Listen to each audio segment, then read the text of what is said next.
I want to talk about the absurd expectations we have of the marginalized and the oppressed in our communities. There was a time where you could gaslight people into believing that forgiveness is more about you than them. That you could gaslight people into thinking that they could be the model version of anything. And it meant that people would have a clearer vision of their humanity, and that would cause people to think that they deserved basic human decency. We've all seen too much and we all know too much to continue to push that false narrative. And we have generations of Black people specifically who've never been as angry or expressed their anger in the way they deserve, because between church and between the propaganda of us trying to be model minorities, we've pushed them to digest it and pretend. And they're dying from heart attacks, and they have ulcers, and they are navigating mental barriers with their mental health that can't even be explained, because health disparities exist, and these people can barely go in and get their blood pressure taken, more or less be able to afford to go see a psychiatrist. And I'm seeing a lot of people finger wagging at people about what they should say and how they should feel. If you got a job, you do need to be thoughtful, because the truth of the matter is free speech is not free of consequence. So don't be somebody Black, don't be somebody trans, don't be somebody queer in this climate, losing your ability to take care of yourself and the ones you love, because you're going to be tricked into thinking that you get to express your feelings the same way that Donald Trump expressed his feelings when Nancy Pelosi's husband was hit in the head with a hammer. You don't get to talk like that and not have a consequence. That is the truth of the society we live in. Take that to your group chat. Take that to your therapist. Write it in your journal. Film the video. Don't post it, but get it out how you have to get it out. That's just the truth. But at like the root, I want to say, it takes a lot of nerve, gall, gumption, and fucking audacity to look at the people that a Charlie Kirk would tell deserves to disappear. To the people that a Charlie Kirk last week would say, if I didn't have access to guns, then the world would be safe. That a Charlie Kirk has spent the last decade of his life creating movements, creating propaganda that positions my existence to be in danger by simply breathing. And there are a lot of folks who feel that. And for the Black folks who don't think that way, that's awesome. This is also not the time to be the, I'm Black and I don't think. You're Black and you don't. You. So feel how you feel and shut the fuck up. Because you don't speak for everybody. Just like I don't speak for everybody. There are trans folks right now who have some nuanced approach that may not look like mine at all, and that's okay. I'm never going to allow myself to be utilized to silence people who look like me or who share my identities. This is that time where they love to do that. They're going to put Caitlyn Jenner on Fox News to eulogize this man, when that man would look into Caitlyn Jenner's face and call her a man. So if you are grieving, if you are in a space where you want to walk around with a black veil on, do that. But for the people who have the right to express the irony of this situation, the hurt of this situation, who have real fear of how this situation is going to exacerbate the attacks against their bodies and their identities, Charlie Kirk doesn't need an advocate. Based on what he said and based on the work he did, he's in the arms of the Lord. Let God be his advocate. You mind your business.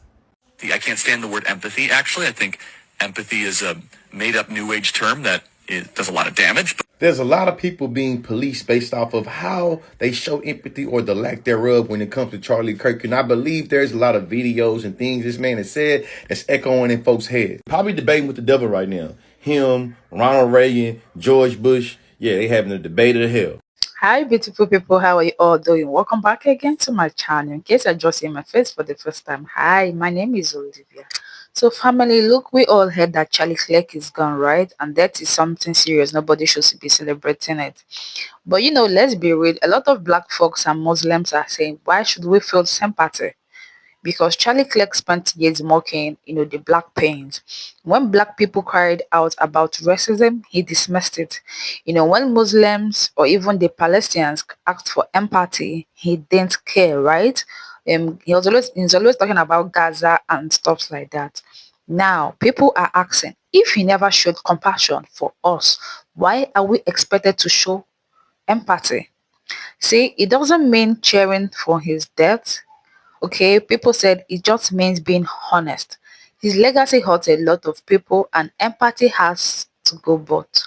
Let me tell you something. This is something we all don't know. We all know that everybody has their own right, freedom of speech, right? But when you are speaking, learn how to bite your words. Don't come and say things that will hurt people because you don't know how tomorrow is gonna be for you. Okay, so now let's see what a lot of people have to say about this video. All right, and please, lovelies, don't forget to give this video a thumbs up if you found it very interesting, and of course, support the channel by subscribing to the channel. Please drop your thoughts in the comment section. I would love to read them. Okay, so let's keep watching, guys. It's crazy how Charlie Kirk's last words were calling black people thugs, and his last tweets actually were degrading black people and using every which way expression he can to basically degrade us. And he actually said that up until the 1940s, black people were lucky to be enslaved. I like to also note that he said that because we were enslaved, we were not able to commit crimes, which statistically white people are more likely to commit a crime than black people. But yeah, he also stated that, like I said, before the 1940s, that slavery put black people, what he could describe, at bay. I like to go ahead and say that this book, Black AF History, The Unwhitewashed Story of America, actually spoke about how without slaves and without black people being subservient to white people would not have been able to build America as it is today, because we literally invented everything. And I mean everything. Down to what invented rice crops in South Carolina. Yeah, you can thank the Gullah Geechee culture for that. There's a lot of things that you don't know that the history books have removed because of motherfuckers like Charlie Kirk. But he's looking up at us now. If you guys want to grab a book, grab it now, because I'm telling y'all, this revolution is starting. I can't stand the word empathy. Actually, I think empathy is a made-up New Age term that does a lot of damage. But I'm supposed to have empathy for a motherfucker that doesn't believe in it. I'm supposed to have empathy for a person that demonized my people. A person who watched a black man get his neck kneeled down for 9 minutes. He had a daughter. But do you know what that man said about that man after he was deceased? And I'm supposed to have some empathy? You're telling me that my morals are compromised because I don't have empathy for a man who doesn't view me as an equal human being to him? A man that does not have sympathy for children being mowed down in schools, a man that does not have any sympathy for the women that are losing their reproductive health care and are set to lose more of their reproductive health care. This man literally said that he would force his daughter to have her rapist child, and I'm supposed to have some empathy that this man got taken out while spewing some more hateful rhetoric. Seriously? You can be against gun violence, right? You can acknowledge that no human being deserves to have their life taken away. Nobody does. But at the same time, stop telling people who are affected by the rhetoric that these people spew and individuals, because now that a lot of people who are saying that you should have some empathy, now there's finally somebody that looks like them that has been a victim of this. I've been having to watch my people get killed on camera as long as I can remember. Stop telling us to have empathy for a person that does not have empathy for us. That's not how that works. That's not how that works. So in light of the news today about Charlie Kirk, I just wanted to share a couple videos to remember him by. But I think it's worth it. I think it's worth to have a cost of, unfortunately, some gun deaths every single year, so that we can have the Second Amendment to protect our other God-given rights. That is a prudent deal. It is rational. Nobody talks like this. They live in a complete alternate universe. And I know there's going to be a bunch of people that come at me and say, have some empathy. He has a family. He has children. And for those people, I just wanted to leave you one more clip from Charlie Kirk himself. I can't stand the word empathy, actually. I think empathy is a made-up New Age term that does a lot of damage, but I did not have agreeing with Charlie Kirk on my 2025 bingo card, but 2 videos back to back where I do agree with him. Yes, it is okay to lose some people every year to gun violence. And honestly, empathy kind of sucks. And lastly, don't let this distract you from the Epstein files. What I'm worried about is marginalized communities right now. I'm worried about Black people right now. I'm worried about trans people right now. I'm worried about liberals in general, who they are putting a target on. The amount of violence that is being called for by the right now is scary, especially since they are violent. I heard somebody say, and it was like a devastating point, Charlie Kirk died in exactly the kind of America that he advocated for us to all live in. A violent America where people get gunned down for having political opinions, and boy did he have them. Because let's not pretend, since all the right now is calling for martial law, and they're calling for violence against all of their political opponents, and they're calling for revoking people's speech rights, while pretending that they're not violent as fuck, is just, go look, before I guess maybe they'll delete it, at Charlie Kirk's Twitter timeline. His entire page is hate against Muslims, hate against Arabs, defending the genocide in Gaza. He has made light of and made jokes and denied that George Floyd was murdered. He defended the wildly unconstitutional strike that Trump did on Venezuela and said, oh well, while those people were killed without due process. He has been fomenting nonstop hate against trans people, and just in the last 24 hours, he's been fomenting nonstop hate against Black people because of that Ukrainian woman who was killed. In one of my videos this morning, I was talking about the hate that he was fomenting against Black people before he even got shot. Charlie Kirk also made jokes and laughed about Nancy Pelosi's husband getting attacked with a hammer. He quite literally excused the deaths of people from gun violence and said it was the cost of the Second Amendment. The right wing pretending that this is not the exact kind of culture that they have created is absurd. 2 Democratic lawmakers were murdered less than a month ago by a right-winger. And did you hear them condemning that? No, they didn't even condemn it. Some of them made jokes about it. And to my people, to my Black people, this is not our fight. Stay out of it. It's not our fight. They said violence had no place in politics. They weren't saying that during the civil rights, back when they was assassinating us then. It didn't apply then. Let it fly now. It's not our fight. Let the white people handle it. I can't have empathy for someone like Charlie Kirk. First of all, Charlie Kirk don't believe in empathy. He said it's a bad thing. He said it's some new age made up shit. He also said people got to be sacrificed in order to protect guns. If he was saying that while fighting for reparations, I may have a little bit of empathy. But this white on white violence. He died? Damn, B. Life comes at you fast. I can't have empathy for someone like Charlie Kirk because I cannot be in his shoes.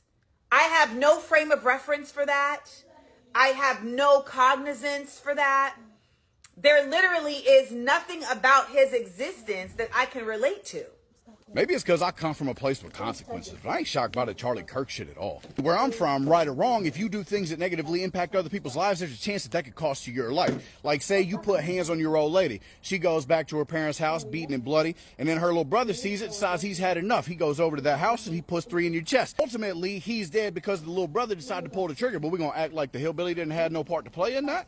Or maybe it's because I'm on the side that has historically had all of the consequences heaped upon them. Like, we're the ones who always get assassinated. Harry T. Moore, Medgar Evers, Huey Long, Harvey Milk, Malcolm X, Martin Luther King, Fred Hampton, the list goes on. None of them wanted to die. And to be sure, they died because someone came and pulled the trigger. They didn't make that decision. But we're going to act like that decision wasn't visited upon them because they decided to challenge the status quo, because they decided to negatively impact the ruling class? Now I've got a situation where I have an individual who has spent the last decade trying to strip the humanity away from everybody that he deemed lesser, out here impacting the lives of thousands, if not millions of people negatively, and I'm supposed to pretend like there are going to be no consequences. Again, whenever you do the type of things that impact, you don't know how you're impacting people's lives. You have no idea what your words or how they will affect somebody.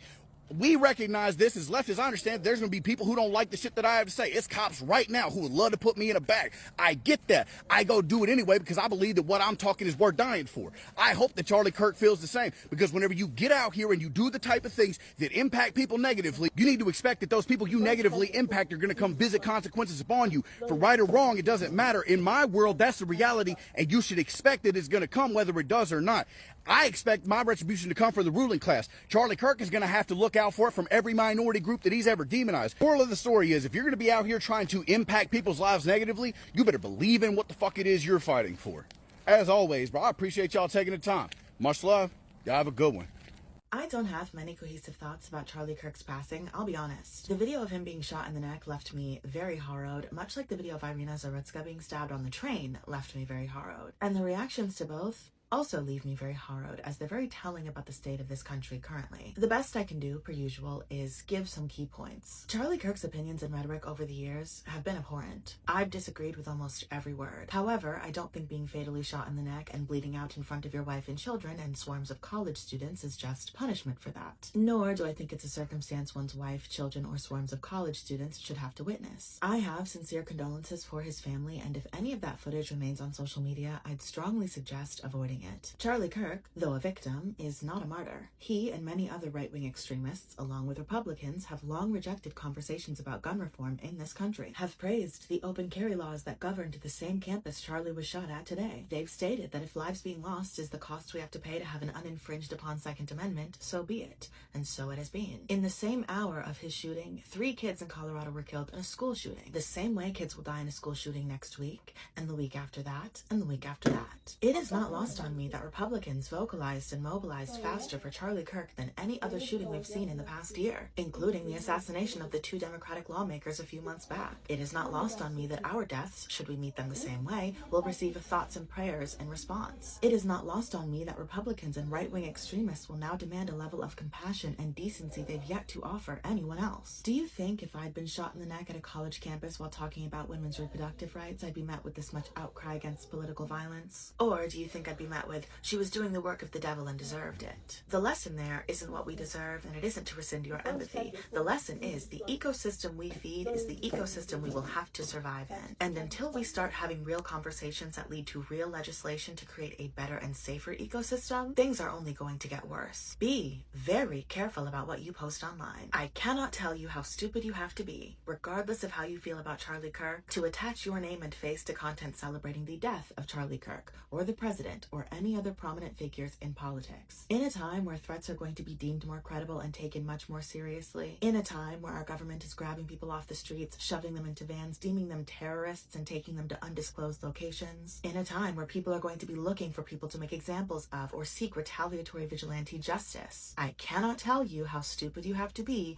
regardless of how you feel about Charlie Kirk, to attach your name and face to content celebrating the death of Charlie Kirk, or the president, or any other prominent figures in politics. If you are a public figure, now is the time to be more precious with rhetoric. Hyperbole and shock value are fun and useful tools to make points when they are interpreted as such. However, I fear we are entering a time where consumers no longer can differentiate between dramatization and genuine calls to action and radicalization. Is that incredibly relevant here? No, as we don't yet know who shot Charlie Kirk or why. But it is very obvious that the boilerplate is getting hotter, and we have large microphones. It's a good time to be mindful of the tone we set. Many other people are making good points, far more elaborate videos for you to go watch, so I will leave you with this. This has set, or continued, a very bad precedent. Need I remind you, Charlie Kirk is not an elected official. He holds no position in office. He controls nothing legislatively. He's a political commentator, a podcaster with polarizing opinions that many people don't like. If that is where the bar is now, that opens one up to be shot and killed as people cheer, perhaps the new American dream is getting the fuck out. Because things of this magnitude do not only impact the individuals directly involved or people you don't like. How many controversial opinions do you think you or your faves deserve to be shot in the neck for? Gotta be honest, I did not realize that people cared that much about Charlie Kirk. Like, I saw the news about him, and I was like, damn, that's crazy. And then I went on Facebook, and you would think that Charlie Kirk grew up in my hometown, the way people are posting. Like, it was everywhere. And then I saw the Barstool guy posted this, saying that it's, like, one of the darkest days in American history. And I'm like, was Charlie Kirk not a political commentator? Like, darkest days in American history? Come on, be serious. I mean, you can think whatever you want about what happened to him, but it's not the darkest day in American history. Okay, Charlie Kirk. My opinion. Everybody asked, so I'm going to tell. It's a tragedy. It's sad. My heart goes out to his family. I don't care if you think that his views were terrible and threatened your way of life. I don't care if you agreed with them or you didn't agree with them. If you think that this is a good thing, you're wrong.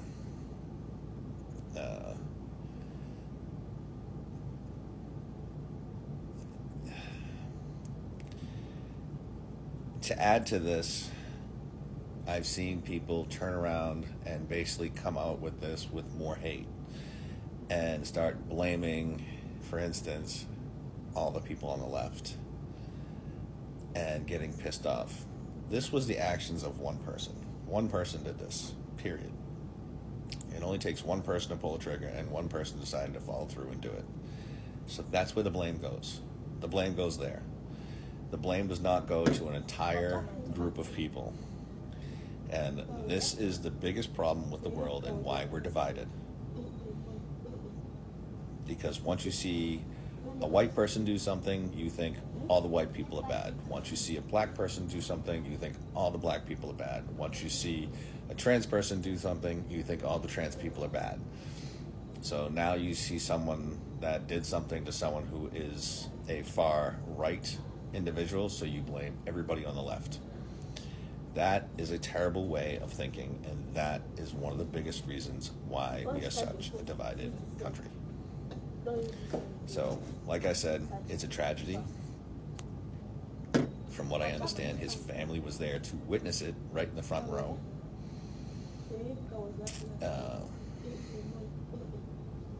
So that's trauma they're going to deal with for the rest of their lives. Yeah, so if anybody is happy about this and you follow me, please just go ahead and unfollow me. And anybody that knows me knows that I am not right or left. So as far as like whether I supported him or didn't support him, I have no skin in that game whatsoever. But the bottom line is it's a tragedy. It's an absolute tragedy. We need to put an end to the stupid violence where we think that we can have differences of opinion and not get along. We all need to have differences of opinions and still be able to get along, period. Have a nice night, everyone. If Charlie Kirk dying brings you happiness, seek help. If someone else in the entire world passing brings you happiness, please seek help. The world we are living in today is so disgusting. I have never seen less empathy. I have never seen less compassion. I don't care what your beliefs are. I don't give a shit, actually. If I saw somebody on the side of the road, okay, get stabbed, I would care. I wouldn't care what color they were. I wouldn't care I would care simply because they are a human being. Honestly, I am so heartbroken for his wife and his 2 little girls. I think that it is so disgusting that we live in an age and time where this is hilarious to other people, glamorous to other people. I don't care who you are. If you cannot see another person and mourn for them when horrible things happen to them, you have... We will join prayer right. Gentlelady from Colorado, rise.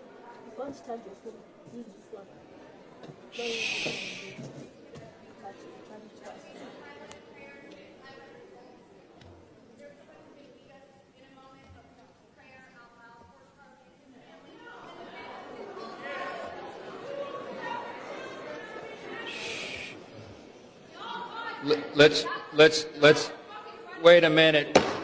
The House will be in order. The House will be in order.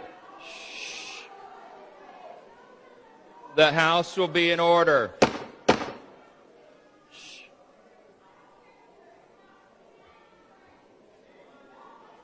The House will be in order. We will join prayer right. Gentlelady from... We don't serve the same God. You don't serve the same God as me. Anytime you can get online and celebrate the death of a man who gave his unsolicited opinion just like you do. To fix your mouth and make jokes about this man losing his life. This man was a husband. This man was a father. But to sit up and laugh and make jokes about it when you do exactly the same thing that he does, which is give your unsolicited opinion that nobody asked you for, there's somebody out there that don't like you either. There's somebody out there that don't like your opinions. There's somebody out there who would do the very same thing to you. So to sit up and laugh at somebody who only gave their opinion, regardless of if you agree with it or not, thinking that it's okay for somebody to take that person's life and sit up and laugh about that, you don't serve the same God that I serve. A lot of y'all wonder why y'all life is so messed up and why you have the problems that you have. It's because you ain't got no God in you. You don't serve a higher power, and it shows. A lot of y'all are demonic. You have some evil spirits. I never listened to Charlie Kirk like that. I would see his stuff come across my timeline every now and then with his controversial takes, but I've never seen anything that he's personally done to justify somebody doing this to him. There's nothing to justify doing this to this man, regardless if you agree with his opinion or not. My prayers go out to his family. This is just a messed up situation, but it goes to show you just how far people will go when they don't like what you're saying. When Americans are angry, they turn to guns. Every single time. We've been trying to tell you that for years, for over 20 years, because children have been unalived in their places of learning over and over and over again by hurt individuals. So it has happened to CEOs of the worst corporations in this country. It has happened to our president. Now it's happened to Charlie Kirk. Now it's happened to a political figure, which tells us something important about our culture. The internet and media have made it so the political space has expanded drastically. And in light of this, so have feelings about and surrounding politics. They've expanded, they've grown, and they've gotten serious to the point where people are so distraught and angered by their political emotions that they have resorted to pew-pewing people. And I can't act like I don't understand that. I can't act as though that feeling and that result is not expected when the talking points of these social media figures have led to a culture based around hating individuals who look like me. We are seeing a drastic resurgence of marginalization and dehumanization taking commonplace in America. In our social institutions, places that we're supposed to feel safe are now politicized in a way that hurts brown, black, and LGBTQ communities. What do you expect to happen? Charlie Kirk has been one of the biggest vessels in communicating this hatred. And now we're seeing a symptom of a deeper problem manifesting in the violence that was perpetuated against him. People are angry and afraid, and they don't like the direction that this country is going, and they don't know what to do about it. Blame the root problem. Blame the fascist culture that is taking over this country, that is making every other country look at us like we are crazy. Are you seeing it now? Are you understanding that something is wrong? How can I feel so much grief for someone that I've never met? There's someone that I don't even know, but my heart is hurting so bad right now. My heart is literally just about ready to burst from my chest. Between Irina and Charlie Kirk, I'm not okay today. I am not okay today because these people have families. They're so loved. I just saw a video of Charlie Kirk's little girl running up to him saying "Daddy," and I can't. But I can't. I don't know if he's gonna make it. I don't know. It looks like they might have severed his artery. Guys, I am not okay. wrong with the world? What is wrong with people? Please, please, please pray for Charlie Kirk. Please pray for his family. Please pray that God performs a miracle and that he's able to be okay. Oh my gosh. We need more good in this world. More people who care. I'm literally paralyzed by anxiety right now. Like, I can't even move because I'm so sick about what's gonna happen. So please, pray for Charlie, pray for his family, pray for his kids. Oh my gosh. Maybe throw in a little prayer for me too, that I can be okay, because right now I am not okay.